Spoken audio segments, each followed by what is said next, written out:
भारत का जब संविधान बना तब हम पार्टीशन को सफर कर रहे थे। अब पार्टीशन की वजह से एक एटमॉस्फेयर ऑफ फियर था। इसलिए जब हमने डिसाइड किया कि हम पार्लियामेंट्री फॉर्म ऑफ गवर्नमेंट बनाएंगे। अब पार्लियामेंट्री फॉर्म ऑफ गवर्नमेंट में दो टाइप के हेड्स होते हैं। पहला होता है हेड ऑफ द स्टेट, जो कि डी ज्योर अथॉरिटी होता है, जो कि नाम की अथॉरिटी होता है, जैसे प्रेसिडेंट या फिर गवर्नर। यूनियन के लेवल पर प्रेसिडेंट और स्टेट के लेवल पर गवर्नर। और एक होता है डिफेक्टो अथॉरिटी, यूनियन के लेवल पर पीएम और स्टेट के लेवल पर चीफ मिनिस्टर। अब यहां जो भी डीजी और अथॉरिटीज हैं, इनमें से गवर्नर, इसका स्टेट के लेवल पर क्या रोल रहेगा? क्या गवर्नर स्टेट गवर्नमेंट का कोई भी बिल उठाकर प्रेसिडेंट के लिए रिजर्व कर सकता है? और क्या ये रिजर्वेशन प्रेसिडेंट इनडेफिनेट टाइम के लिए होल्ड कर सकते हैं? कोई बिल आया, प्रेसिडेंट ने उसे इंडेफिनेट टाइम के लिए होल्ड कर दिया, ना ही स्टेट्स को इनपुट दिया कि भैया क्यों मैंने बिल को रिजर्व किया, और ना ही इन्हें आगे के लिए कुछ बताया। अगर स्टेट गवर्नमेंट ऑपोजिशन रूल्ड है, मान लो, let's just suppose it's just a case, तो क्या इन दैट केस आप ऑपोजिशन सरकार को ऐसे बार बार थका सकते हो, उनको एग्जॉस्ट कर सकते हो? ये सारे सवाल आज फिर दोबारा उठ गए हैं बिकॉज सुप्रीम कोर्ट ने इस एक मैटर को यहां पर एग्जामाइन करने के लिए कंसिडर किया है। और ये यही मैटर है केरला के गवर्नर से रिलेटेड। केरला के गवर्नर ने 7 बिल लगातार केरला गवर्नमेंट के प्रेसिडेंट के लिए रिजर्व किए, और यहां इनमें से कुछ को इनडेफिनेटली अभी तक रिजर्व करके रखा गया है। हालांकि इनमें से एक भी बिल सेंटर स्टेट रिलेशंस के बारे में नहीं था, और केरला गवर्नमेंट ने इसी बात की वजह से सुप्रीम कोर्ट में पिटीशन डाली थी कि जब सेंट्रल स्टेट रिलेशंस को कोई इंपैक्ट नहीं कर रहा, तो क्यों बार बार हमारे बिल्स को प्रेसिडेंट के लिए रिजर्व किया जा रहा है। अब यहाँ जो लीगल आर्ग्यूमेंट्स हैं जो पुट किए जा रहे हैं, वो आर्टिकल 213 से रिलेटेड है। Article 213 primarily ordinance making power की बात करता है, जो कि एक पैरेलल लेजिस्लेशन होती है एक टाइप की।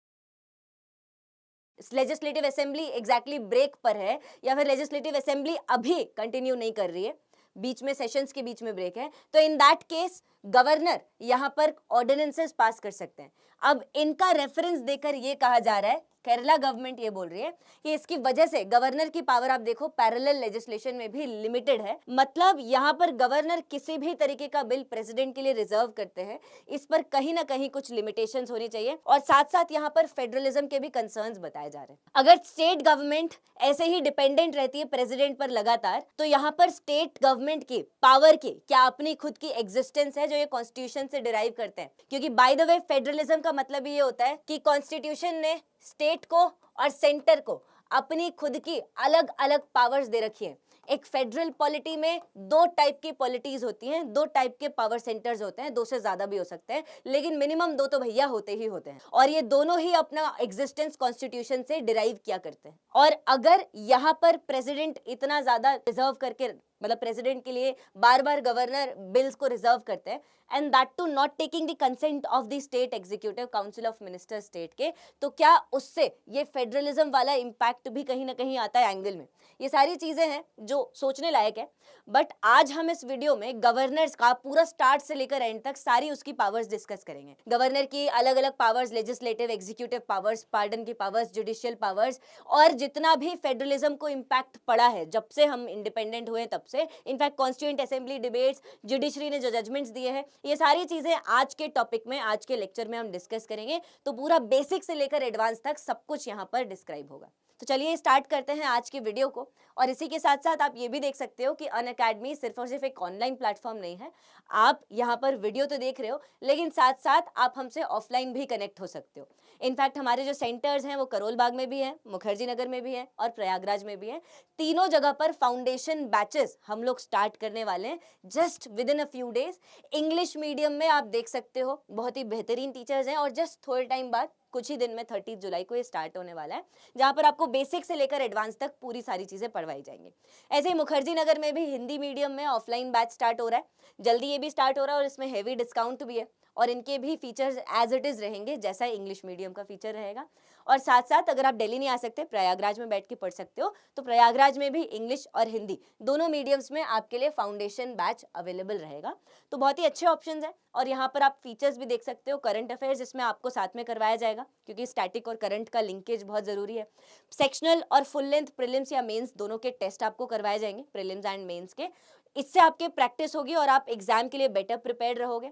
साथ ही साथ अगर कोई भी डाउट हो, कुछ भी यहाँ पर पूछना हो, तो मेंटरशिप रहेगी अवेलेबल। एजुकेटर्स के साथ भी इंटरेक्शंस रेगुलर लेवल पे रहेंगे और साथ साथ आपके सीसैट और एसे राइटिंग की भी क्लासेस आपके लिए डेडिकेटेड यहाँ पर लगाई गई है। तो इन तीनों के बारे में इंक्वायरी करने के लिए आप वीडियो के डिस्क्रिप्शन में लिंक पर क्लिक कर सकते हो और वहां पर और पूछ सकते हो। और साथ साथ अगर अनअकैडमी का आपको फ्री कंटेंट और ज्यादा चाहिए तो ऐप डाउनलोड कर सकते हो, जिसका अगेन जो लिंक है वो डिस्क्रिप्शन में दिया हुआ है। तो चलिए अब स्टार्ट करते हैं सबसे पहले आर्टिकल 153 से। अच्छा चलो, ये तो टेक्स्ट है, बेसिक टेक्स्ट है, लेकिन इसके पहले मैं आपको कॉन्स्टिट्यूएंट असेंबली की डिबेट्स बता देती हूँ कुछ। इससे आपको ज्यादा एक बैकग्राउंड आपका बन जाएगा कि क्या कॉन्स्टिट्यूएंट असेंबली में गवर्नर से रिलेटेड ये जो पावर्स हमने डिस्कस की, ये जो प्रॉब्लम्स अभी हमने स्टार्टिंग में डिस्कस की, क्या ये वाकई कॉन्स्टिट्यूएंट असेंबली में भी डिस्कस थी? तो जवाब है जी हाँ, डिस्कस थी। हमारे एक बहुत अच्छे कॉन्स्टिट्यूएंट असेंबली के मेंबर थे जिन्होंने बहुत चीजों में, बहुत सारी डिबेट्स में रोल प्ले किया है, एचवी कामत साहब। एचवी कामत साहब ने ये साफ साफ पूछा था डॉक्टर अंबेडकर से, इनको बार बार परेशान करके पूछा था कि माई बाप, गवर्नर के केस में यहाँ पर सेंट्रल गवर्नमेंट गवर्नर को नॉमिनेट करती है, अपॉइंट करती है अपनी मर्जी से। डॉक्ट्रिन ऑफ प्लेजर यहाँ पर लग रहा है, यहाँ पर प्रेसिडेंट का प्लेजर है, प्रेसिडेंट अपने हिसाब से गवर्नर को अपॉइंट करते हैं। कॉन्स्टिट्यूएंट जो ड्राफ्ट कॉन्स्टिट्यूशन आया था उस पर डिस्कशंस के हिसाब से कॉन्स्टिट्यूएंट असेंबली में, तो अंबेडकर जी एचवी कामत की बातों पर ज्यादा ध्यान नहीं देते। ये बहुत ही रेयर एक इंस्टेंस था जहां पर एचवी कामत की बातों पर ध्यान नहीं दिया जा रहा है और इस डिबेट को ऐसे ही छोड़ दिया गया। उसी का कहीं ना कहीं आप इम्पैक्ट देखते हो। पिछले कुछ सालों में केरला के गवर्नर आरिफ मोहम्मद खान ने लगभग 7 बिल्स रिजर्व किए हैं प्रेसिडेंट, और आज ही सुप्रीम कोर्ट ने यह कहा है कि अब हम इस पर एग्जामाइन करेंगे, इस मैटर को डिस्कस करेंगे कि क्या रिजर्वेशन की गवर्नर की पावर्स इस लेवल तक ब्रॉड होनी चाहिए या फिर इन्हें छोटा किया जाना चाहिए, नैरो किया जाना चाहिए। लेकिन आज का डिस्कशन हमारा सिर्फ और सिर्फ रिजर्वेशन ऑफ बिल्स पर नहीं है। आज हम पूरा स्टार्ट से लेकर एंड तक गवर्नर की सारी powers, legislative, administrative, financial powers, judicial powers, इसके साथ साथ जो कंसर्न्स हैं, क्या गवर्नर वाकई फेडरलिज्म को अपहोल्ड कर पा रहे हैं या फिर गवर्नर की पोस्ट शुरुआत से फेडरलिज्म को इंपैक्ट करती है, ये सारी चीजें आज के लेक्चर में हम डिस्कस करेंगे। चलिए स्टार्ट करते हैं आज के हमारे डिस्कशन को। एक वर्ड मैंने यूज किया था अभी, फेडरलिज्म, वहीं से स्टार्ट करते हैं। फेडरलिज्म क्या होता है? फेडरलिज्म एक वर्ड है जो गवर्नर के बारे में बहुत इंपॉर्टेंस रखता है। कैसे भैया? फेडरलिज्म का मतलब तो कॉन्ट्रैक्ट होता है ना, कि आपने एक कॉन्ट्रैक्ट साइन किया है। किसके बीच में कॉन्ट्रैक्ट साइन किया है? दो इक्वल पार्टीज के बीच में हमने कॉन्ट्रैक्ट साइन किया है। क्यों साइन किया है? क्योंकि हम पावर शेयरिंग को यहां पर डिफाइन करना चाहते हैं। फेडरलिज्म का तो इतना सिंपल मतलब होता है। अब गवर्नर इस फेडरलिज्म की डिबेट में कहां से आ जाते हैं? देखो, जब हम दो इक्वल पार्टीज के बीच में कॉन्ट्रैक्ट साइन कर रहे हैं तब हम ये मान रहे हैं कि ये जो दोनों पार्टियां हैं ना, ये इक्वल तरीके से एक दूसरे को ट्रीट करेंगे। मतलब केंद्र सरकार, central government and state government दोनों अपनी पावर्स डिराइव करते हैं कॉन्स्टिट्यूशन से, राइट? और इनके लिए एक लिंचपिन का, एक कनेक्टिंग डॉट का काम करता है हमारा गवर्नर का ऑफिस। ये गवर्नर का ऑफिस मोदी जी को जाकर बताएगा कि ममता बनर्जी की क्या एस्पिरेशंस है, ऑन अ लाइटर नोट, और यहाँ पर ममता बनर्जी को जाकर बताएगा कि मोदी जी का क्या आखिर विजन है। सेंट्रल को जाके स्टेट के एस्पिरेशंस बताएगा, स्टेट को जाकर सेंट्रल की विजन बताएगा। क्योंकि this governor is the head of the state, is the constitutional head of your state government. तो ये इसका काम हो गया भैया। और क्योंकि ये इतना इंपॉर्टेंट रोल प्ले कर रहा है तो इसको कुछ तो इंपॉर्टेंस मिलनी चाहिए, और यही इंपॉर्टेंस कॉन्स्टिट्यूएंट असेंबली की डिबेट में भी गवर्नर के ऑफिस को मिली थी। अब यहाँ सवाल ये उठता है कि फिर आज के टाइम पीरियड में इतनी प्रॉब्लम्स क्यों आ रही है, जब कॉन्स्टिट्यूएंट असेंबली ने इसके ऊपर डिस्कस कर लिया था। प्रॉब्लम दोनों तरफ थी। अगर ये प्रोविजंस आज के नहीं होते तब भी प्रॉब्लम आती। सबसे पहला सवाल ये उठ रहा था कि क्या गवर्नर का ऑफिस इलेक्टेड होना चाहिए या फिर ऊपर से अपॉइंटेड होना चाहिए, या तो लोगों के द्वारा गवर्नर चुना जाए या तो ऊपर से यहाँ पर सेंट्रल गवर्नमेंट से थोप दिया जाए। ये एक यहाँ पर एस्पेक्ट था, ये एक कंट्रोवर्सी थी, एक डिबेट चल रही थी। अब जो इलेक्टेड गवर्नमेंट के फॉर्म में बोल रहे हैं, उनका कहने का ये मतलब है कि देखो यहाँ पर इलेक्टेड होगा तो कहीं ना कहीं अथॉरिटी पीपल उसकी आराम से एक्सेप्ट कर लेंगे, लोग उसको एक्सेप्ट कर लेंगे। लेकिन एक ये भी कंसर्न था यहाँ पर, जो डॉक्टर अंबेडकर, नेहरू सबने हाईलाइट किया कि भैया अगर गवर्नर को इलेक्ट करोगे तो दो तुम्हारे पास अल्टरनेट सेंटर्स ऑफ पावर बन गए, एक chief minister alternate centre of power बन गया और एक अपना गवर्नर है alternate centre.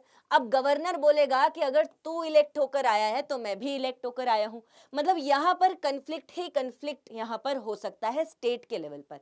That is why ये डिसाइड किया कि नहीं भैया इलेक्शन तो नहीं रखेंगे, ये नहीं जम रहा है। ठीक है, अमेरिका में इलेक्शन होता है गवर्नर का, बात अलग है, आपने फॉलो किया होगा, बहुत सारे डोनाल्ड ट्रंप के जो सपोर्टिंग लोग हैं वो अभी काफी सारे गवर्नर्स बने अलग अलग जगहों के। बट हमारे यहाँ ये नहीं चलेगा, हमारे यहाँ अलग सिस्टम है, पार्लियामेंट्री फॉर्म ऑफ गवर्नमेंट है, एक न्यूट्रल आदमी चाहिए, इलेक्टेड आदमी न्यूट्रल नहीं रहेगा, पॉलिटिकल लेवल पर बायस्ड हो जाएगा। तो हमने डिसाइड किया कि ठीक है हम कनाडा का मॉडल फॉलो करेंगे। इसे आप अपॉइंटमेंट नहीं कहते, इसे साथ साथ आप नॉमिनेशन भी कहते हैं, कि हम नॉमिनेट करते हैं, कहां से, सेंट्रल गवर्नमेंट से, प्रेसिडेंट के लेवल से इंडिया में। And that is why India में प्रेसिडेंट किसको अपॉइंट करता है, गवर्नर को अपॉइंट करता है। अब यहाँ सवाल ये है कि अगर प्रेसिडेंट गवर्नर को अपॉइंट करेगा, मतलब यूनियन गवर्नमेंट अपॉइंट करेगी, पीछे से प्रेसिडेंट को एडवाइस देने के लिए तो अपना काउंसिल ऑफ मिनिस्टर्स बैठी ही है, राइट। तो यहाँ जब काउंसिल ऑफ मिनिस्टर्स अपॉइंट कर रहा है तो ये तो भैया बायस्ड हो जाएगा। मोदी जी वेस्ट बंगाल में अपने पसंद का यहाँ पर गवर्नर लगा देंगे और फिर वेस्ट बंगाल में पूरा टाइम गवर्नर और सीएम की लड़ाई होती रहेगी। सेम यहाँ पर सारे ऑपोजिशन स्टेट्स में होगा। इंदिरा गांधी ने तो इसका एग्जाम्पल भी लाइव में यहाँ पर डिपिक्ट किया था, जिसको हम देखेंगे कि कैसे मिसयूज किया जाता है ऑफिस का। बट यहाँ यही कंसर्न था कि क्या ऐसा नहीं हो सकता, और यही कॉन्स्टिट्यूएंट असेंबली के मेंबर्स ने बाय द वे हाईलाइट भी किया था। एक मेंबर थे HV कामत सर, इन्होंने इसको बहुत ब्यूटीफुली हाईलाइट किया था और ये डॉक्टर अंबेडकर जी से लड़ाई कर गए थे। लेकिन डॉक्टर अंबेडकर जी उस टाइम पर फिर भी सुनने को तैयार नहीं थे, क्योंकि यहाँ आप देखो दोनों टाइप की पोस्ट में कुछ ना कुछ डिलेमा तो जरूर था। तो HC मुखर्जी सर जो उस टाइम जो हाउस था उसको लीड कर रहे थे, उन्होंने इस मैटर को जैसे जैसे वो कर दिया, और HV कामत सर के जो कंसर्न्स थे उनको यहाँ पर इतनी इंपॉर्टेंस नहीं दी गई। मैं मानती हूँ कि अगर इतनी इंपॉर्टेंस दी जाती तो आज ये हाल तो ना होता। देखो कुछ तो सोचती ना सरकार, कुछ तो सोचती ना हमारी कॉन्स्टिट्यूएंट असेंबली कि क्या इसमें लिमिटेशंस को कैसे डील कर सकते हैं। ठीक है, आप नॉमिनेटेड ही रखो, ठीक है, आप गवर्नर का जो पोस्ट है वो अपॉइंटेड ही रखो, बट कुछ तो यहाँ पर सोचा जाता ना चेक्स एंड बैलेंसेस में। तो वो कहीं ना कहीं नहीं हुआ है, क्योंकि HV कामत सर की बात नहीं मानी गई है, ये रियलिटी है, इससे हम नहीं भाग सकते। सेकेंड एस्पेक्ट इज यस कि ठीक है अपॉइंटमेंट कर दिया हमने गवर्नर का, लेकिन आखिर किसका अपॉइंटमेंट हो रहा है, हु इज बीइंग अपॉइंटेड। एक एग्जाम्पल बताती हूँ, कुछ साल पहले आप जानते हो किरण बेदी जी हार गई दिल्ली में, तो उनको लेफ्टिनेंट गवर्नर बना दिया किसका, पुडुचेरी यूनियन टेरिटरी का। ऐसे ही जो हारे हुए पॉलिटिशियंस होते हैं उनको कहीं ना कहीं का हम गवर्नर उठा के बना देते हैं। This is spoil system. यहाँ पर क्या हो रहा है, पूरा सिस्टम जो है वो फेल्ड पॉलिटिशियन को कहीं ना कहीं हेल्प कर रहा है। ये अकेली मैं ऐसा नहीं बोल रही हूँ, ये Sarkaria commission, RS Sarkaria commission की रिपोर्ट देखेंगे हम इस बारे में, गवर्नर के बारे में आगे, उसने भी यही कंसर्न्स हाईलाइट किया था। इनफैक्ट पुच्चे कमीशन ने तक यही कंसर्न्स हाईलाइट किया था।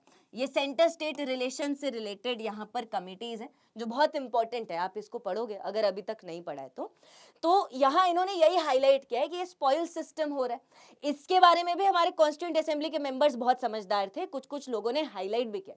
एक बहुत रिस्पेक्टेड मेंबर थे पंडित ठाकुरदास भार्गव सर। ठाकुरदास भार्गव ने ये कहा कि आप यहाँ पर कुछ लिमिटेशंस लेकर आइए कि कौन गवर्नर बन सकता है, कौन गवर्नर नहीं बन सकता। अभी हमारे कॉन्स्टिट्यूशन में 2 टाइप के लिमिटेशंस है। सबसे पहले इंसान भारत का नागरिक होना चाहिए, ये क्वालिफिकेशन है, लिमिटेशन भी नहीं है। दूसरा 35 साल का होना चाहिए, ठीक है कोई बात नहीं, ये आप रखो, लेकिन साथ साथ कुछ और भी तो रख सकते थे ना। जैसे जो पॉलिटिक्स में पार्टिसिपेट करता है वो गवर्नर नहीं हो सकता, जो बहुत टाइम से पॉलिटिकल पार्टी का कोई बहुत ज्यादा ऑफिस होल्ड करके रखा है बहुत साल से, उसको हम गवर्नर नहीं बनाएंगे, क्योंकि अगर पॉलिटिकली एक्टिव पर्सन को जाकर गवर्नर बनाते हो तो वो स्टेट में जाकर प्रॉब्लम्स क्रिएट करता है। एग्जाम्पल के तौर पर नबम राबिया, अरुणाचल प्रदेश का एक केस है। कुछ साल पहले वहां पर गवर्नर ने बहुत सारे ऐसे मिसयूज किए थे अपने प्रोविजंस के, अपनी पावर्स के। इसी के बाद इनफैक्ट सुप्रीम कोर्ट ने यहाँ ये कहा था नबम राबिया केस में कि जो गवर्नमेंट है, जो एग्जीक्यूटिव है, वो कॉन्स्टिट्यूशन को थ्रैश कर रहा है। It is like thrashing of the constitution. Constitution का बहुत तरीके से मिसयूज किया जा रहा है। ये साफ साफ सुप्रीम कोर्ट में भी हाईलाइट किया है। तो अकेले आपको मैं ये नहीं बता रही हूँ, देखो सुप्रीम कोर्ट भी ऐसा ही बोल रही है, ठीक है। तो ये सारे कंसर्न्स है जो कहीं ना कहीं हाईलाइट किए गए, उसके बावजूद रोक दिए गए। दैट इज वाई आज आप ये सिनेरियो देख रहे हो, जो भी गवर्नर के बारे में बार बार अगेन एंड अगेन कंट्रोवर्सीज यहां पर आपको दिखाई दे रही है। अब आपको ये टॉपिक ज्यादा बेटर समझ में आएगा, ठीक है। अब डिस्कस करते हैं फाइनली। यहाँ आर्टिकल्स हैं, जैसे सबसे पहला है आर्टिकल 153, बता रहा है कि there shall be a governor of a state, ठीक है, कोई बात नहीं, बढ़िया है, बता कोई ना कोई आर्टिकल तो ऐसा बताएगा। आगे आर्टिकल 154 बता रहा है एग्जीक्यूटिव पावर्स, कि एग्जीक्यूटिव पावर्स गवर्नर में वेस्ट की जाती है पूरे सेंटर की, और इसके बारे में थोड़ी बहुत डिटेल्स डिस्क्राइब कर रहा है। ये शुरुआती आर्टिकल्स हैं, ये आपको उस डुअल रोल के बारे में बता रहे हैं, जो डुअल रोल मैंने आपको पहले समझाया था कि governor as a linchpin in our federal polity काम कर रहा है, सेंटर और स्टेट को भैया कहीं ना कहीं जोड़ने की कोशिश कर रहा है, और ये इंपॉर्टेंट भी है। अब इसके आगे अपॉइंटमेंट कौन करता है, जैसा हमने देखा प्रेसिडेंट अपॉइंट करते हैं अपने प्लेजर के हिसाब से। मतलब यहां पर एक बहुत इंपॉर्टेंट डॉक्ट्रीन याद करना है आपको, रट्टा मारना है, that is doctrine of pleasure, आनंद का सिद्धांत। अपने आनंद के हिसाब से अपॉइंटमेंट करो और अपने आनंद के हिसाब से जब मर्जी पड़े रिमूव कर दो। ये एक मेजर कंसर्न रहा है।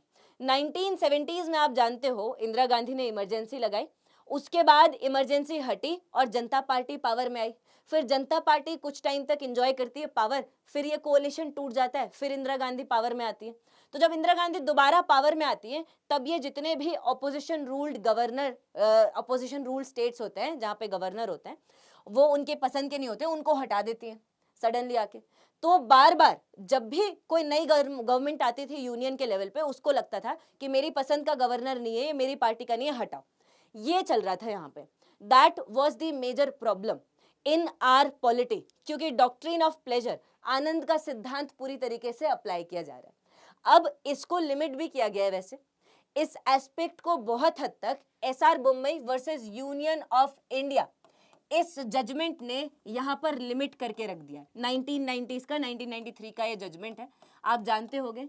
इसमें ये कहा गया था कि जो फेडरलिज्म है वो हमारे कॉन्स्टिट्यूशन का बेसिक स्ट्रक्चर में आता है, that is part of doctrine of basic structure. ये इतना बेसिक है हमारे कॉन्स्टिट्यूशन का कि फेडरलिज्म को इम्पैक्ट नहीं कर सकते। और जब गवर्नर को इम्पैक्ट करते हो तो कहीं ना कहीं फेडरलिज्म इम्पैक्ट कर रहा है, क्योंकि गवर्नर के ऑफिस के थ्रू आप स्टेट गवर्नमेंट्स को अपने हिसाब से चलाना चाहते हो। एक आयरन हैंड आपने बना दिया है जो कि वेलवेट ग्लव में यहाँ पर क्लैडेड है, और दिखाते हो वेलवेट का हो, है वो आयरन का, जिसे अपने हिसाब से मैनिपुलेट कर रहे हो। तो इसको रोकने के लिए यहाँ पर एसआर बोम्मई ने फेडरलिज्म को डॉक्ट्रिन ऑफ बेसिक स्ट्रक्चर बताया, और भैया ये जो पूरा फिनोमेना हो रहा था इसको भी कहीं ना कहीं रोका। तो ये यहाँ पर मेजर एस्पेक्ट्स रहे हैं। बट उसके बावजूद आप देखो आज के टाइम पीरियड में, लेटेस्ट टाइम्स में, 2017-18 में, चाहे गोवा हो, मणिपुर हो, चाहे कर्नाटका हो, हर जगह इस टाइप के मिसयूज देखे गए, जिसको हम और देखेंगे।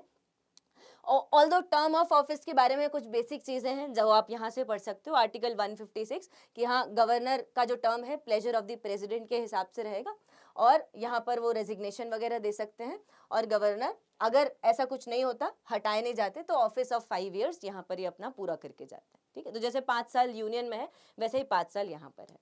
तो ये इनफैक्ट यहाँ पर ये भी डिसाइड किया गया था कि क्या अपॉइंटमेंट होना चाहिए। जैसे मैंने आपको स्टार्टिंग की डिबेट बताई थी, अभी आप ये देख रहे हो अपॉइंटमेंट से रिलेटेड प्लेजर, इसको भी डिस्कस किया गया था कि क्या इस लेवल तक सेंट्रल गवर्नमेंट को पावर्स देने चाहिए। एक्चुअली 2 हमारे कॉन्स्टिट्यूएंट असेंबली मेंबर्स थे जो अभी का जो सिस्टम है उसके बहुत फेवर में थे। एक थे आपके डॉक्टर BR अम्बेडकर, और एक और मेंबर थे डॉक्टर ब्रजेश्वर प्रसाद। ब्रजेश्वर प्रसाद सर बिहार से यहाँ पर कॉन्स्टिट्यूएंट असेंबली को रिप्रेजेंट कर रहे थे, बिहार के कॉन्स्टिट्यूएंसी से, और इन्होंने भी यहाँ पर इस चीज को पूरा फेवर किया कि भैया सबसे पहले तो गवर्नर नॉमिनेटेड अपॉइंटेड होना चाहिए, एंड सेकेंड थिंग इज कि गवर्नर के ऊपर कोई इस टाइप के रिस्ट्रिक्शंस यहाँ पर नहीं होने चाहिए। और इनका जो लॉजिक था वो लॉजिक ये था कि आप ये कह रहे हो कि डेमोक्रेसी को अपहोल्ड करना चाहिए, फेडरलिज्म को अपहोल्ड करना चाहिए, लेकिन उस टाइम का आप एटमॉस्फेयर समझो, फियर का एटमॉस्फेयर था।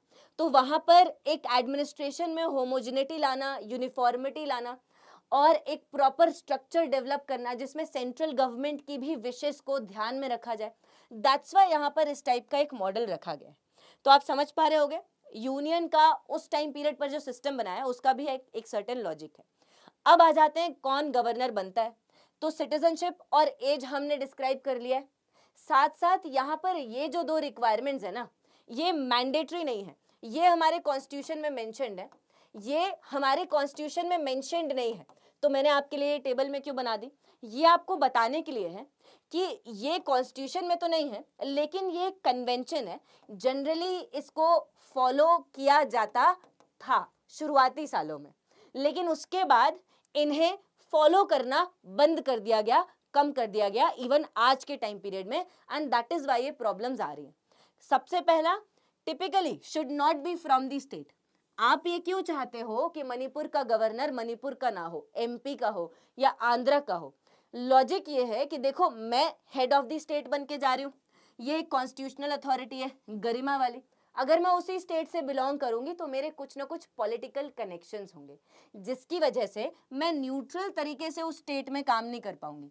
और गवर्नर को हमने कैसे एनविसेज किया, जैसे राष्ट्रपति जी का ऑफिस है गरिमा वाला, कॉन्स्टिट्यूशनल पोस्ट है, हेड ऑफ द स्टेट है, डीजी और अथॉरिटी है, हमने इसको as a neutral office imagine किया। तो दैट इज वाई ये कन्वेंशन फॉलो तो होना चाहिए, लेकिन आप जानते ही हो कि जो थ्योरी होती है और रियलिटी होती है पॉलिटी में बहुत अलग होती है। साथ साथ एक और यहाँ पर बात है कि प्रेसिडेंट जनरली स्टेट्स को कंसल्ट करे अपॉइंटमेंट से पहले। देखो भैया प्रेसिडेंट बना रहा है, लेकिन आप ये समझो प्रैक्टिकल टर्म्स में स्टेट लेवल पर काम होना है जिसमें governor head of the state रहेगा और आपका chief minister head of the government रहेगा। अगर ये दोनों आपस में काम नहीं कर रहे होंगे तो पूरे स्टेट गवर्नमेंट के एडमिनिस्ट्रेशन में बहुत सारे इश्यूज आएंगे, जैसे कि आज के प्रेजेंट डे केरला में आ रहे हैं, जैसे कि आज के प्रेजेंट डे वेस्ट बंगाल में आ रहे हैं। तो भैया ये कोऑपरेशन बहुत जरूरी है, इसलिए ये माना जाता है कि स्टेट गवर्नमेंट से, राज्य की सरकार से पूछकर ही एक्चुअली आप किसी को गवर्नर बनाओ। और अगर ये बोलते हैं कि नहीं माई बाप इस पर्सन को नहीं बनाओ, तो क्या मतलब है, मतलब इतना अड़ने की कोई नीड नहीं है, ठीक है, इतना रिजिड होने की कोई नीड नहीं है। ये भी एक कन्वेंशन था जो कि फॉलो होना चाहिए था, लेकिन क्या फॉलो होता है, नहीं। यहाँ पर बहुत बार ये दोनों ही कन्वेंशंस कहीं ना कहीं तोड़े गए हैं, बट ठीक है कोई बात नहीं। कुछ और कंडीशंस हैं गवर्नर के, मेंबरशिप का स्टेटस है, वो कहाँ क्या क्या होल्ड कर सकते हैं दूसरे ऐसे ऑफिसेस, यहाँ पर ऑफिशियल रेसिडेंस है, जैसे राष्ट्रपति जी को हम राष्ट्रपति भवन अलॉट करते हैं ऑफिशियली, तो वैसे ही इनको भी यहाँ पर राजभवन अलॉट होता है, और ये इसका रेंट वेंट नहीं देंगे, किराया विराया नहीं मांगेंगे इनसे, कॉन्स्टिट्यूशनल अथॉरिटी यार इतना तो बनता है। ऐसे ही कुछ कुछ इमोल्यूमेंट्स हैं, प्रिविलेजेस हैं, इनको पैसा वैसा, सैलरी अलाउंसेज, रेंट्स, ये सारी चीजें, ये तो आप आराम से आई गेस आप समझ जाओगे, ठीक है। टेबल को एक बार देखोगे पॉज करके, बार बार इसको पढ़ोगे, आराम से ये समझ में आ जाएगा। अब यहाँ पर आ जाते हैं फाइनली गवर्नमेंट के टर्म एंड टेन्योर की। ये मोस्ट यहाँ पर कॉन्फ्लिक्चुअल रहा है, जैसा हमने डिस्कस किया प्लेजर ऑफ द प्रेसिडेंट या डॉक्ट्रिन ऑफ प्लेजर, यहाँ कंट्रोवर्सी रही है। और बहुत बार ऐसा हुआ है कि प्रेसिडेंट को अपनी टेन्योर खत्म होने से पहले हटा भी दिया गया। तो क्या प्रेसिडेंट के लिए गवर्नर सिर्फ और सिर्फ एक एम्प्लॉय है? क्या गवर्नर को प्रेसिडेंट अपने मन मुताबिक जब भी हटा सकता है? मतलब क्या गवर्नर सिर्फ और सिर्फ सरकार का एम्प्लॉय रहेगा, जैसे आईएएस आईपीएस? मैं बस ऐसे ही आपके लिए इसको कंपेयर कर रही हूँ, कोई सीरियसली मत ले लेना। आईएएस और आईपीएस को कौन हटा सकता है? उनकी अपॉइंटिंग अथॉरिटी। इनको अपॉइंट कौन करता है? ऑल इंडिया सर्विस वालों को प्रेसिडेंट, मतलब प्रेसिडेंट ही इनको हटा सकता है, इनके नीचे का कोई भी नहीं हटा सकता रैंक में। अब यहाँ पर ऐसे ही कुछ गवर्नर का आपको दिख रहा है कि गवर्नर को सिर्फ प्रेसिडेंट हटा सकते हैं, ऑल्दो काउंसिल ऑफ मिनिस्टर्स के एडवाइस पे हटाएंगे, बट वही हटाएंगे ना। तो यहाँ पे सोचने वाली बात यह है कि देखो ये एम्प्लॉय नहीं है, क्यों? क्योंकि ये कॉन्स्टिट्यूशनल पोस्ट है, ये इनके पास कॉन्स्टिट्यूशनल अथॉरिटी है, and that is why he is not considered an employee or just an appointee of a central government। ये अकेली मैं नहीं बोल रही हूँ, ये सुप्रीम कोर्ट ने कहा था रघुकुल तिलक केस में 1974 के, बहुत इंपॉर्टेंट है, इसको समझना बहुत जरूरी है। क्योंकि अगर आप गवर्नर को अपॉइंटी बना दोगे तब तो सेंट्रल गवर्नमेंट का पूरा पूरा इंटरफेरेंस हो जाएगा स्टेट गवर्नमेंट के मैटर्स में, और तब आप कुछ नहीं कर सकते। लेकिन ये रास्ता सुप्रीम कोर्ट ने इसलिए ओपन रखा था। आई होप आप इसकी इंपॉर्टेंस समझ पा रहे होगे, बहुत ही इंपॉर्टेंट एस्पेक्ट है। अब साथ साथ उसके ये भी मैटर है कि ठीक है, वैसे हम इसको डिस्कस करेंगे। चलो सबसे पहले पावर्स पे आ जाते हैं कि पावर्स क्या है। अब यहाँ कुछ एग्जीक्यूटिव पावर्स रहेंगी, जैसे जितने भी स्टेट गवर्नमेंट के काम होंगे सारे किसके नाम पर होंगे, गवर्नर के नाम पे होंगे, ठीक है। जितने भी ऑर्डर्स इंस्ट्रूमेंट्स आएंगे उनके नाम पर बनाए जाएंगे।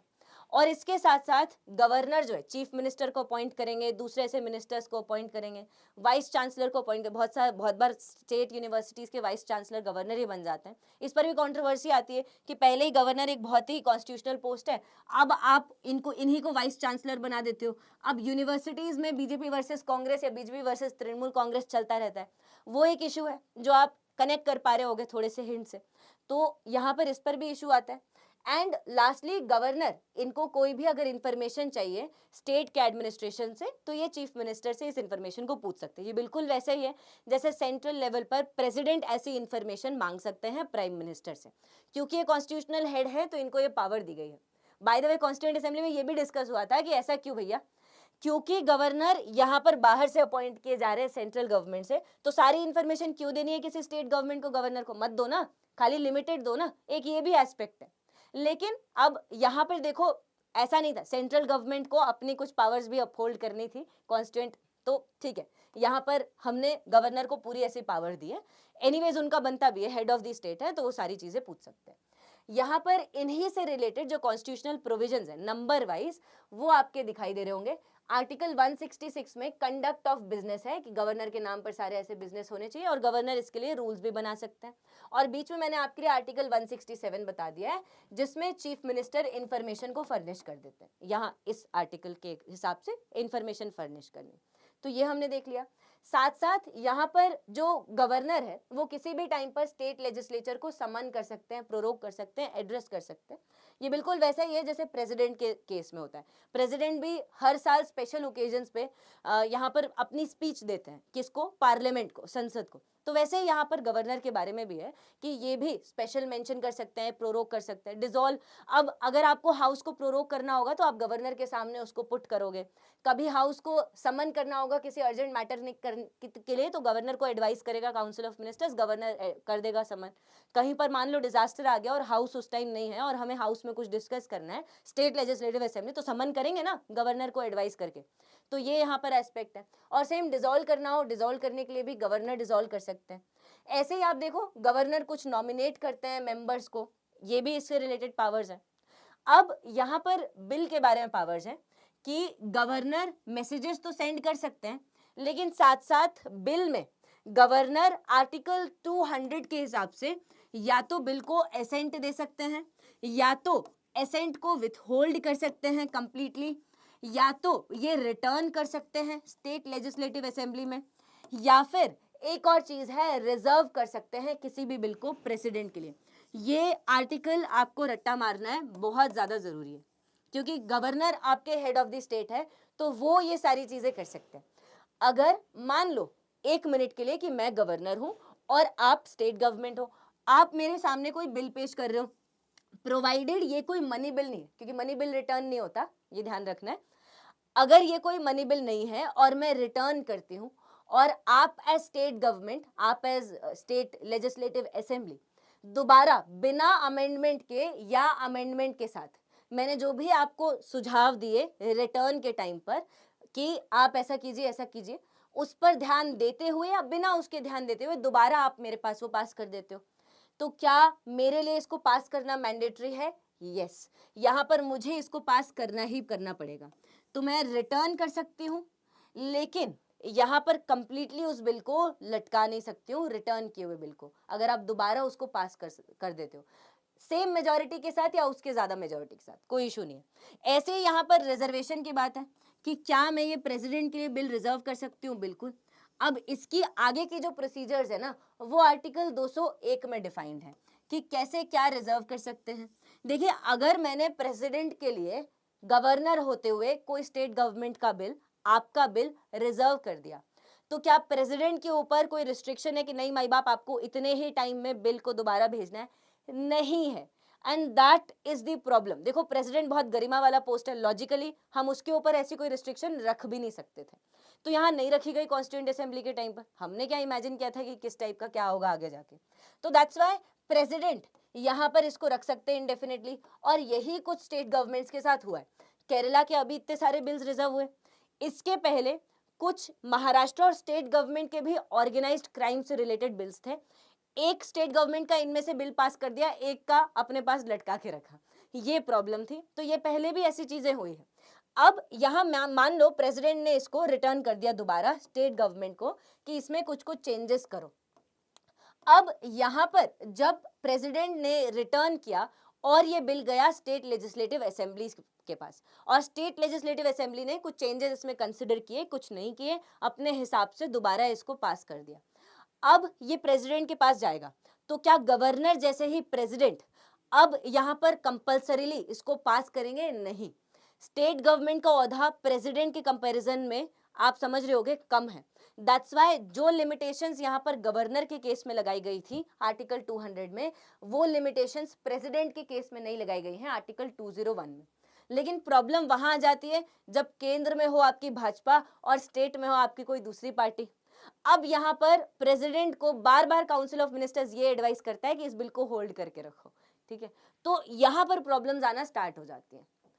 अब ये सारी चीजें फाइनेंशियल एस्पेक्ट्स में अप्लाई नहीं होती हैं, ऑफ कोर्स फाइनेंशियल एस्पेक्ट्स में आप समझ पा रहे होगे, ये बजट से रिलेटेड कुछ पावर्स हैं, सेम जैसे सेंट्रल गवर्नमेंट के लेवल पर हैं वैसे ही गवर्नर के लिए भी है। एनुअल फाइनेंशियल स्टेटमेंट मतलब बजट, अभी जो रिसेंटली पास हुआ यूनियन गवर्नमेंट का, इसका जो स्टेट रिलेटेड आर्टिकल है वो है आर्टिकल 202। आर्टिकल्स मैंने आपके लिए साथ में लगाए हैं, पॉज करके आराम से देख सकते हो, सो दैट आपको ये भी चीजें साथ साथ रिवाइज हो जाए। ये बेयर एक्ट एक्चुअली, और इसके साथ साथ फाइनेंशियल कमीशन से रिलेटेड कुछ पावर्स हैं, और laying of annual financial statements है कि सुपरवाइज करेंगे, ये सारी चीजें हैं। अब इसके साथ साथ और कुछ पावर्स है, ये हमने देख लिया लेजिस्लेटिव पावर्स है, फाइनेंशियल पावर्स है। अब आ जाते हैं जुडिशियल पावर्स पे। अब आप बोलोगे कि अरे ये तो एग्जीक्यूटिव का पार्ट है, तो जुडिशियल पावर्स कहाँ से आ गए? जुडिशियल पावर्स का मतलब ये नहीं है कि आप जुडिशरी में हो। जुडिशियल पावर्स का मतलब है कि क्या किसी को जज करने से रिलेटेड आपके पास पावर्स हैं। जैसे हाई कोर्ट ने यहाँ पर कोई फैसला दे दिया, अब क्या उसमें आप पार्डन कर सकते हो? कोई दया याचिका आपके पास फाइल कर सकता है, आप उस सजा को कुछ टाइम के लिए रोक सकते हो। क्या आप वहां पर रिस्पाइट दे सकते हो, कुछ टेम्पररी रिलीफ दे सकते हो, किसी इंसान को आराम पहुंचा सकते हो? क्या आप वहां पर रिमिशन कर सकते हो? मतलब मान लो कोर्ट ने सजा दी 10 साल की, आप उसको कम करके 5 साल कर दो, इसको कहते हैं रिमिशन। क्या आप ये सारी चीजें कर सकते हैं? बिल्कुल कर सकते हैं। As governor, as constitutional authority ये पूरी की पूरी पावर होती है। हालांकि ये प्रेसिडेंट से थोड़ी कम होती है। ये ऑफ कोर्स आपने सुना होगा कि प्रेसिडेंट के पास यहाँ पर जितने भी यूनियन के जितने भी डेथ पेनल्टी के केस आते हैं, उनमें जो दया याचिका होती है वो सिर्फ और सिर्फ राष्ट्रपति के पास जाती है, गवर्नर के पास नहीं जाती है, ठीक है। एग्जाम्पल के तौर पर एक महिला क्रिमिनल थी, शबनम नाम था जिनका, बहुत साल पहले का केस है। उसने अपने एक फ्रेंड के साथ मिलकर अपनी पूरी फैमिली को मार दिया, मर्डर कर दिया। अब सजा हुई डेथ पेनल्टी की। महिलाओं को डेथ पेनल्टी की सजा बहुत कम होती है, उनको हुई। अब उन्होंने दया याचिका दी, किसको देंगे वो? राष्ट्रपति को, प्रेसिडेंट को, क्योंकि डेथ पेनल्टी के केस में गवर्नर डिसाइड नहीं करता। ऐसे ही एक एग्जाम्पल है नलिनी का, ये आपकी जिन्होंने राजीव गांधी को मारा था उनका केस है। अब जिसने राजीव गांधी को मारा उसको यहाँ पर उसके जो बहुत सारे और साथी थे उनको डेथ पेनल्टी नहीं हुई थी, ठीक है। तो उन्होंने यहाँ पर प्रेसिडेंट के पास भी दया याचिका दी, पिटिशन दी, और पार्डन की पिटिशन गवर्नर के पास भी दी, क्योंकि वो कर सकते थे, क्योंकि वो डेथ पेनल्टी नहीं थी। ऐसे इसको याद रखना हमेशा कि डेथ पेनल्टी के केस में गवर्नर कुछ नहीं कर सकते। ऐसे ही अगर कोर्ट मार्शल हुआ है, अगर आर्मी से रिलेटेड जो यहाँ पर ट्रिब्यूनल्स हैं, कोर्ट्स हैं, उनसे रिलेटेड कुछ एस्पेक्ट है, तो क्योंकि प्रेसिडेंट हमारे सुप्रीम कमांडर होते हैं आर्म्ड फोर्सेस के, दैट्स व्हाई इन सारी पिटिशंस को भी सिर्फ प्रेसिडेंट डील करेंगे और गवर्नर इनसे बिल्कुल डील नहीं करेंगे। तो ये दो एस्पेक्ट्स आपको ध्यान रखने हैं गवर्नर की जुडिशियल पावर्स से रिलेटेड, ठीक है। तो ये भी बहुत इंपॉर्टेंट एस्पेक्ट है जो हमने देखा। और साथ साथ जुडिशियल अपॉइंटमेंट्स के केस में अगर हाई कोर्ट का जज अपॉइंट कर रहे हो तो उसमें गवर्नर से पूछा जाएगा। ऑल्दो अपॉइंटमेंट्स पूरी प्रेसिडेंट से ही होती हैं और अभी जो आप कलेजियम सिस्टम पढ़ते होगे जुडिशरी में उसी से रिलेटेड है, बट हाँ स्टिल जो अगर हाई कोर्ट का जज अपॉइंट हो रहा है तो ऑफकोर्स गवर्नर से पूछा जाएगा। यहाँ पर ऐसे स्टेट बिल्स के बारे में जो मैंने आपको आर्टिकल 200 और 201 के बारे में समझाया उसका थोड़ा बहुत यहाँ पर मेंशन है कि प्रेसिडेंट जो है वो अपनी रिक्वेस्ट जो है वो कंसिडर कर सकते हैं और उसी का एक टेबल भी आपके सामने यहाँ पर डिफाइंड है कंपैरेटिव एनालिसिस करते हुए अलग अलग बिल से related. Of course ordinary bill से रिलेटेड हमने डिस्कस किया था, मनी बिल के केस में अलग हो जाएगा, ऑर्डिनेंस मेकिंग पावर के केस में थोड़ा अलग हो जाएगा, तो इनको आपको अगेन थोड़ा सा देखना है, इसको रिवाइज करना पड़ेगा तो ये आराम से हो जाएगा। अब यहाँ पर यही जो पावर्स है ना ये पूरी कन्फ्लिक्ट में रहती है, जैसे हमने अभी डिस्कस किया केरला का केस।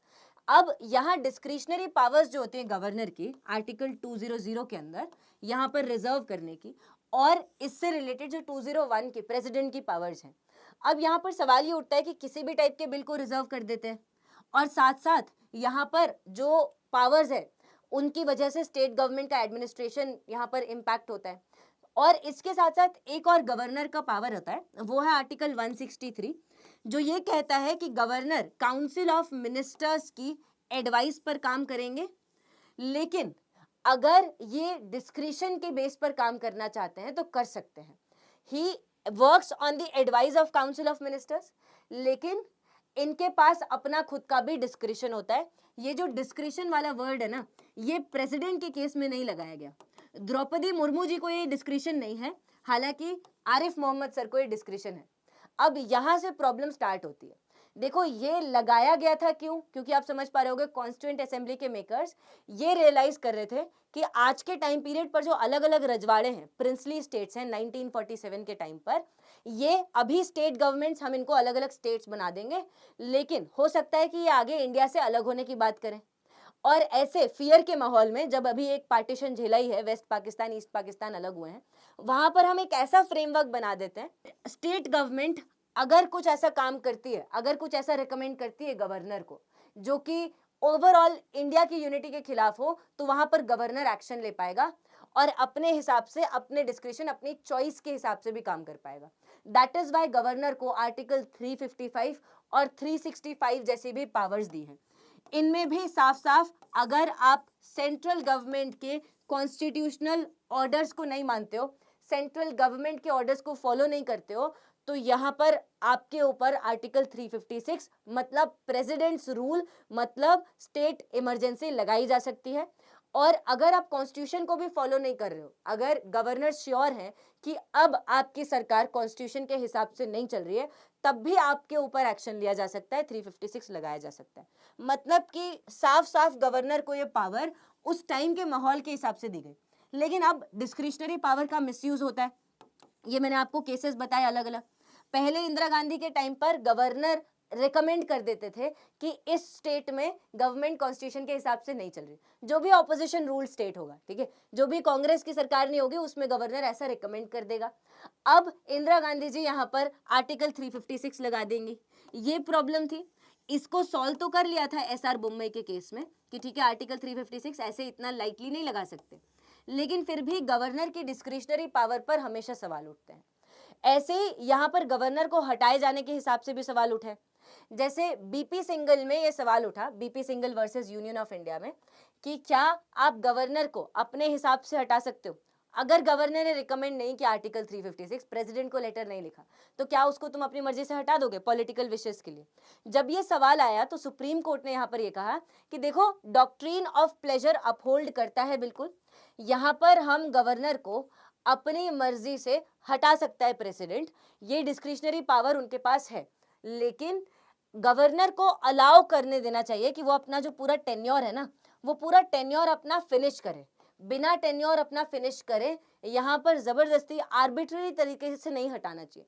एटलीस्ट कुछ यहाँ पर एक प्रेसिडेंट कुछ फॉलो करे कि अपनी मर्जी से ना हटाए। तो ये BP single versus union of India में आया था, तो ये एक आप इंपॉर्टेंट एस्पेक्ट ध्यान रख सकते हो। ऐसे और अलग अलग एस्पेक्ट्स हैं जो कहीं ना कहीं आए, जिनको हमें ध्यान रखना चाहिए। साथ साथ यहाँ पर रिजर्वेशन ऑफ बिल्स के बारे में जैसा हमने देखा है आर्टिकल 201 का ये टेक्स्ट, जैसा मैंने आपको बताया, और साथ साथ यहाँ पर ऐसे दूसरे एस्पेक्ट गवर्नर की ड्यूटी से रिलेटेड। तो ये गवर्नर की ड्यूटी मानी जाती है, बट अगेन प्रॉब्लम यहीं पर आ जाती है कि इससे डिले भी बहुत ज़्यादा होता है और पॉलिटिकल मैटर्स भी यहाँ पर आ जाते हैं। अब क्या इनसे रिलेटेड कुछ हमने रिस्ट्रिक्शंस नहीं, कुछ हमने यहाँ पर सजेशंस नहीं दिए हैं, बिल्कुल सजेशंस भी आए हैं। जैसे डिस्क्रिशनरी पावर से रिलेटेड सजेशंस आए हैं, दूसरे ऐसे एस्पेक्ट से रिलेटेड सजेशंस आए हैं कुछ कुछ कमिटीज के।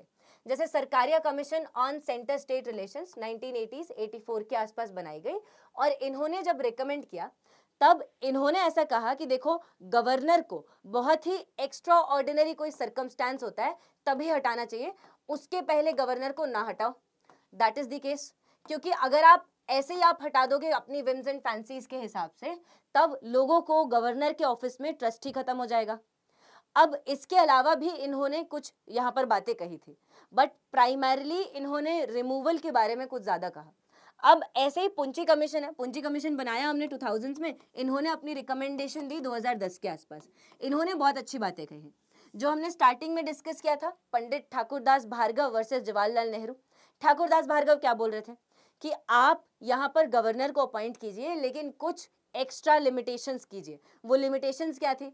इन्होंने कहा कि देखो सबसे पहले गवर्नर एक एमिनेंट पर्सनालिटी होना चाहिए। एमिनेंट पर्सनालिटी मतलब भैया कोई पॉपुलर, कोई एक्सपर्ट, कोई ऐसा पर्सनालिटी जो रिस्पेक्टेड हो, लोग उसे जानते हो, मानते हो, कुछ फॉलो करते हो लोग उसे, ऐसा कोई पर्सनालिटी होना चाहिए। क्यों? क्योंकि एमिनेंट पर्सनालिटी होगा, मान लो कोई बहुत अच्छा जज होगा तो उसको पता होगा कि हाँ इस कॉन्स्टिट्यूशनल पोस्ट की गरिमा क्या है।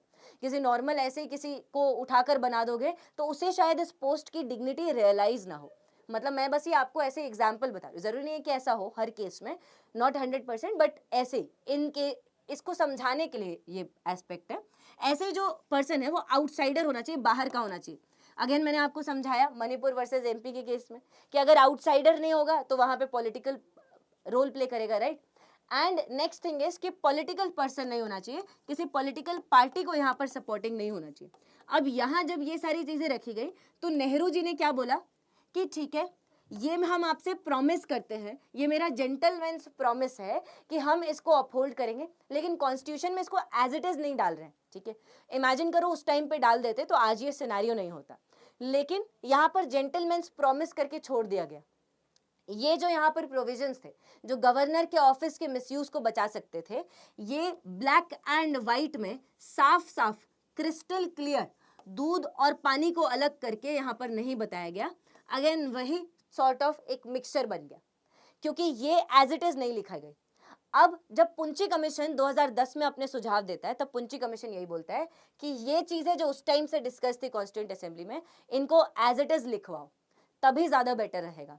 और अपॉइंटमेंट में जो राज्य सरकारें हैं, स्टेट गवर्नमेंट्स हैं, उनके कंसेंट के लिए भी काम करो, जैसा हमने स्टार्टिंग में डिस्कस किया था कि अगर स्टेट का कंसेंट नहीं है तो फिर क्या यहाँ पर यूज है उस चीज का, राइट। कैसे हम स्टेट का कंसेंट लेंगे? देखो एक कमेटी बना दो, ये पुंची कमीशन बोल रहा है, प्राइम मिनिस्टर जिस कमेटी में हो, साथ साथ उसमें होम मिनिस्टर हो, साथ साथ उसमें स्पीकर हो, और जिस भी स्टेट का आप गवर्नर अपॉइंट करना चाहते हो उसके चीफ मिनिस्टर को रख दो भैया, ठीक है, क्योंकि वो जरूरी है। अब यहाँ ये जो कमेटी है ये डिसाइड करेगी, एक इंसान प्रेसिडेंट को एडवाइस करने वाला प्राइम मिनिस्टर डिसाइड नहीं कर रहा या उसकी काउंसिल डिसाइड नहीं कर रही, यहाँ पर पूरी ये कमेटी जिसमें चीफ मिनिस्टर की भी से है, ये डिसाइड कर रहे हैं कि आखिर कौन गवर्नर बनना चाहिए इस स्टेट का। इनफैक्ट कुछ कुछ जगह पर तो रोटेशन की भी बात की है। तो इस लेवल तक यहाँ पर रिकमेंडेशंस दिए गए हैं। क्या ये अभी अप्लाई हुए? नहीं, अप्लाई नहीं होंगे। बहुत सारे ऐसे सरकारी या पुंची कमीशन के रिकमेंडेशंस हैं जो इनफैक्ट अप्लाई भी नहीं किए गए, बट अप्लाई होने चाहिए बाय द वे। तो यहाँ पर ये एस्पेक्ट है जो हम डिस्कस कर सकते थे। ऐसे ही आर्टिकल 356 का एस्पेक्ट है, जैसे मैंने आपको बताया Indira Gandhi S R Bommai case, article 356 के केस में बहुत सारे ऐसे कंसर्न्स आए थे, लेकिन अब उन्हें कहीं ना कहीं सॉल्व कर लिया गया, लेकिन आज भी इसका मिसयूज होता है। जैसे एक केस था उत्तराखंड का, कुछ साल पहले मोदी जी ने उत्तराखंड में प्रेसिडेंट्स रूल, राष्ट्रपति शासन लगाने की कोशिश की थी, वो भी गवर्नर, कहीं ना कहीं गवर्नर उसमें इन्वॉल्व थे। कैसे? गवर्नर ने यहाँ पर उत्तराखंड गवर्नमेंट के बारे में ये कहा कि ये कॉन्स्टिट्यूशन के हिसाब से नहीं चल रही है, और इन्होंने अपनी कंसिडरेशंस के हिसाब से यहाँ पर इसके स्टेट लेजिस्लेटिव असेंबली को डिसॉल्व कर दिया कुछ ग्राउंड्स को यूज करते हुए। अब क्योंकि एसआर बुम्मई कह चुकी है कि जब आप पावर में आते हो तो ऑपोजिशन रूल स्टेट्स में आर्टिकल 356 लगा के स्टेट लेजिस्लेटिव असेंबली को डिसॉल्व नहीं कर सकते, तो वहां पर फिर या ये केस गया था जुडिशरी में और जुडिशरी ने इसको रोका था। तो ऐसे कुछ कंसर्न्स आज भी आते हैं, लेकिन मोर और लेस आर्टिकल 356 से रिलेटेड चीजें हम सॉल्व कर चुके हैं। फिर भी बहुत बार गवर्नर्स ना स्टेट गवर्नमेंट के खिलाफ एडवर्स रिपोर्ट दे देते हैं, तो ये एक एस्पेक्ट है जिसको देखना चाहिए। साथ साथ एसआर बुम्बई केस ने क्या कहा ये हमने डिस्कस किया है, और जो प्रोसीजर है आर्टिकल 164 के अंदर वो भी हमने अभी डिस्कस कर लिया। इन्हीं का टेक्स्ट है जो आपको समझाया गया, उन्हीं चीज़ों का टेक्स्ट है। सरकारिया कमीशन का भी वही टेक्स्ट जो हमने देखा, टर्म्स ऑफ रेफरेंस क्या इन्होंने रिकमेंड किया है, और इनके और कुछ एक्स्ट्रा अगर रिकमेंडेशंस हैं वो भी आप देख सकते हैं। और यहाँ पर ऐसे जो नोटेबल इंस्टेंसेस ऑफ डेविएशन है कुछ पिछले कुछ साल के, उसको देख लेते हैं। जैसे 2017 का मणिपुर का केस, यहाँ पर मेजॉरिटी थी कांग्रेस पार्टी को, लेकिन गवर्नर ने इनवाइट कर दिया बीजेपी को सरकार बनाने के लिए। सेम कर्नाटका में भी हुआ, मेजॉरिटी यहाँ पर एक प्री पोल अलायंस की थी। देखो ये भी एक एस्पेक्ट है, गवर्नर की रिस्पॉन्सिबिलिटी होती है कि जब सरकार बने तो वो मतलब जिसकी भी सरकार बननी है, किसी न किसी को तो गवर्नर इनवाइट करेगा चीफ मिनिस्टर बनने के लिए, तो वो गवर्नर की रिस्पॉन्सिबिलिटी होती है। अब यहाँ पर एक कन्वेंशन है जो फॉलो किया जाता है कि अगर कोई प्री पोल अलायंस है, मान लो एनडीए गठबंधन इलेक्शन के पहले बन गया है और ये एक प्री पोल अलायंस है और इसने मेजॉरिटी ले ली है, तो गवर्नर इसे इनवाइट करेगा गवर्नमेंट फॉर्म करने के लिए। उसके बाद आती है सिंगल लार्जेस्ट पार्टी, जो भी सबसे बड़ी पार्टी होगी। अगर किसी गठबंधन ने जीत हासिल नहीं की है, मेजॉरिटी सिंगल लार्जेस्ट पार्टी की है, तो उसको बुलाएंगे गवर्नमेंट फॉर्म करने के लिए। ऐसे ही इसके बाद आता है आपका पोस्ट पोल अलायंस, जो गठबंधन इलेक्शन के बाद बना है वो बाद में आता है। अगर उसके अलावा किसी ने मेजॉरिटी हासिल कर ली है, प्री पोल अलायंस या सिंगल लार्जेस्ट पार्टी, तो उसको यहाँ पर गवर्नमेंट बनाने के लिए इनवाइट करते हैं। बट यहाँ कर्नाटका में इस कन्वेंशन को ब्रेक किया गया और गवर्नर ने इनवाइट कर दिया बीजेपी को यहाँ पर पार्टी बनाने के लिए, ऑल्दो एक दूसरे प्री पोल अलायंस के पास मेजॉरिटी थी। सेम आप देखो गोवा में भी मेजॉरिटी किसी और पार्टी की थी, लेकिन गवर्नमेंट किसी और पार्टी को इनवाइट करके बना दिया गया। तो ये सारे कहीं ना कहीं केसेस हैं। इनफैक्ट एक महाराष्ट्र का भी केस है उद्धव ठाकरे का, वहां पर भी गवर्नर के केस में कहा जा रहा था कि कुछ कुछ मिसहैंडलिंग्स हुई है। मतलब उद्धव ठाकरे को फोर्स किया उन्होंने कि आप यहाँ पर फ्लोर ऑफ द हाउस में अपनी मेजोरिटी को प्रूव करो, और वो काफी जल्दबाजी में गवर्नर ने डिसीजन लिया था। तो ये सारी चीजें हैं जो कहीं ना कहीं यहाँ पर एस्पेक्ट्स हैं। साथ साथ कुछ हिस्ट्री में भी ऐसे एग्जाम्पल्स हैं, जैसे 1998 में जो गवर्नर ऑफ उत्तर प्रदेश हैं उन्होंने कल्याण सिंह गवर्नमेंट को डिसमिस कर दिया था। ऑल्दो यहाँ पर प्राइमा फेसी कोई ग्राउंड नजर नहीं आ रहा था, उसके बावजूद जल्दी डिसमिस हो गया था। तो आप देखो आइदर साइड ये सारी चीजें होती है, और दैट्स वाई हमें कुछ रिकमेंडेशंस, कुछ रिफॉर्म्स की जरूरत होती है, जैसा सरकारिया कमीशन ने कहा है, पुंची कमीशन ने कहा है। इनफैक्ट ये जो मैं आपको ऑर्डर बता रही हूँ, पुंची कमीशन ने यही ऑर्डर रिकमेंड भी किया था, इसी का सुझाव भी किया था कि इस टाइप से इस ऑर्डर में ही सरकार बनने के लिए आपको ट्राई करना चाहिए। गवर्नर के ऊपर आप ऐसा कुछ रिस्ट्रिक्शंस लगा दो, कुछ ऐसे इंपेरेटिव्स लगा दो कि गवर्नर को इसी ऑर्डर में सरकार बनाने के लिए इनवाइट करना है, सो दैट जो इलेक्शंस हैं उसका फेयर एंड फेयर इलेक्शंस का रिजल्ट प्रॉपर गवर्नेंस मेकिंग में ट्रांसलेट हो सके। सेम आप देखो ऐसे कुछ एक्स्ट्रा पावर्स है, ये आर्टिकल 371 के अलग अलग पार्ट्स के हिसाब से। जैसे 371 ए में नागालैंड के बारे में है, 371 बी में असम के बारे में, 371 सी में मणिपुर के बारे में, 371 डी और ई में आंध्रा और तेलंगाना सरकार के बारे में है। यहाँ पर मतलब पहले तो आंध्रा और अब तेलंगाना भी है। ऐसे ही 371 एफ में सिक्किम के बारे में, 371 जी में मिजोरम गवर्नमेंट के बारे में यहाँ पर स्पेशल प्रोविजंस।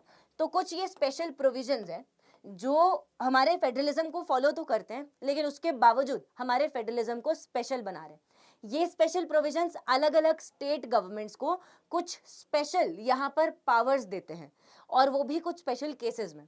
जैसे यहाँ महाराष्ट्र के केस में और गुजरात के केस में विदर्भवा और मराठवाड़ा ये अलग अलग रीजन्स है, ऐसे गुजरात के सौराष्ट्र और कच्छ अलग रीजन्स है। इन अलग अलग रीजन्स के लिए गवर्नर डेवलपमेंट बोर्ड्स बनाएगा। तो ये सारी पावर्स गवर्नर से रिलेटेड है, क्योंकि गवर्नर इस टाइप के काम करता है। सेम ऐसे जब नागालैंड के नागा हिल्स यूंगसैन एरिया में आप स्पेशल पावर्स प्रोवाइड करोगे और इनको अपने लॉ एंड ऑर्डर की कस्टम फॉलो करने की खुद की पावर्स दोगे, तो वहां पर गवर्नर की इंपॉर्टेंस बढ़ जाती है। आप ऐसे अलग अलग और प्रोविजंस देख सकते हो। गवर्नर का रोल यहाँ इन स्पेशल प्रोविजंस को अपहोल्ड करने में बहुत ज्यादा जरूरी होता है। एडमिनिस्ट्रेशन स्पेशल एरियाज का इनके हिसाब से चलता है। तो ये सारे प्रोविजंस भी कहीं ना कहीं आप याद रख सकते हो इस टाइप से। और कुछ और कंट्रोवर्सीज भी हैं, जैसे तमिलनाडु, अब तमिलनाडु में क्या हुआ था कि गवर्नर इन्हें जो स्पीच दी गई थी स्टेट लेजिस्लेटिव असेंबली में एड्रेस करने के लिए, उसके हिसाब से स्पीच नहीं पढ़ रहे थे। अब यहाँ किसी ने वो चीज हाईलाइट कर दी, अब ये वॉकआउट करके वहां से चले गए। That was the case. ऐसे ही वेस्ट बंगाल में यहाँ पर चीफ मिनिस्टर ने एक बिल पास किया जहां पर इन्होंने ये डिसाइड किया कि चीफ मिनिस्टर अब स्टेट रन यूनिवर्सिटीज की चांसलर होंगी, मतलब दीदी खुद यहाँ पर चांसलर बनेंगी और गवर्नर चांसलर नहीं बनेंगे। लेकिन यहाँ अगेन गवर्नर ने इसको बहुत टाइम अपने पास पेंडिंग करके रख लिया कि ठीक है इस पर कोई एक्शन नहीं लेंगे। तो यहाँ कन्फ्लिक्ट ऑफ इंटरेस्ट साफ साफ दिखाई दे रहा था। स्टेट गवर्नमेंट्स कुछ भी करे बट हाँ गवर्नर की पोस्ट के बारे में ये सारी चीजें आती हैं। तो अब सवाल यही है कि क्या ये ऑफिस इतना अनरिफॉर्मेबल है कि इसे हम अबॉलिश कर दें, इसे खत्म कर देते हैं? क्या कहते हैं सब लोग? देखिए ये एस्पेक्ट भी यहाँ पर क्वेश्चन किया गया। एक कमिटी बनी थी, national commission to review the working of constitution, जिसे वेंकटचलैया कमीशन बोलते हैं। ये 2000 में इसने अपनी वो अटल बिहारी वाजपेयी जी के टाइम पर हमने इसको बनाया था कॉन्स्टिट्यूशन की वर्किंग को रिव्यू करने के लिए। अब वेंकटचलैया कमीशन के बारे सामने भी ये सवाल था कि क्या गवर्नर की पोस्ट को अबॉलिश कर दे, क्या कॉन्स्टिट्यूशन को रिफॉर्म कर दे, क्या प्रेसिडेंशियल फॉर्म ऑफ गवर्नमेंट ले आए। लेकिन वेंकटचलैया कमीशन ने ये साफ साफ कहा कि देखो ऐसा नहीं करना चाहिए। क्यों? क्योंकि जब आप ऐसा करोगे तो आप ये कह रहे हो कि ये सिस्टम खराब है, जबकि सिस्टम खराब नहीं है, सिस्टम में आने वाले जो लोग हैं वो खराब है। People are primarily deciding what type of constitution we are working in. Constitution एक स्ट्रक्चर देता है, लेकिन वो कैसे काम करेगा वो डिसाइड करने वाले लोग ही हैं। People will decide it. तो दैट्स वाई यहाँ पर अगर किसी को मोरालिटी की जरूरत है, किसी को चेंज करने की जरूरत है, तो वो है पीपल। इतनी सारी चीजें होती है। Why don't the people of India take action? Why don't the people decide upon their electoral calculations based on this matter? ये दिखाता है कि लोगों की मोरालिटी कॉन्स्टिट्यूशन के हिसाब से होनी चाहिए, और अगर हम सब लोग कॉन्स्टिट्यूशनल मोरालिटी को प्रॉपर फॉलो करें तो डेफिनेटली यहाँ पर प्रॉपर चेंजेस ला सकते हैं। बाकी आपके हिसाब से क्या और रिकमेंडेशंस हो सकते हैं रिफॉर्म के? क्या कुछ कमिटीज और जजमेंट्स ने कहा है? क्या आपको कुछ जजमेंट्स याद आ रहे हैं? क्या आप यहाँ पर कुछ एक्स्ट्रा ऐड कर सकते हैं? तो ज़रूर बताइए। और कौन कौन से टॉपिक्स हम लेकर आए, किस फॉर्मेट में लेकर आए, ये सब भी आप कमेंट्स में डिस्क्राइब कर सकते हो। So thank you people, stay tuned, like and share please, stay connected. Unacademy. Let's crack it.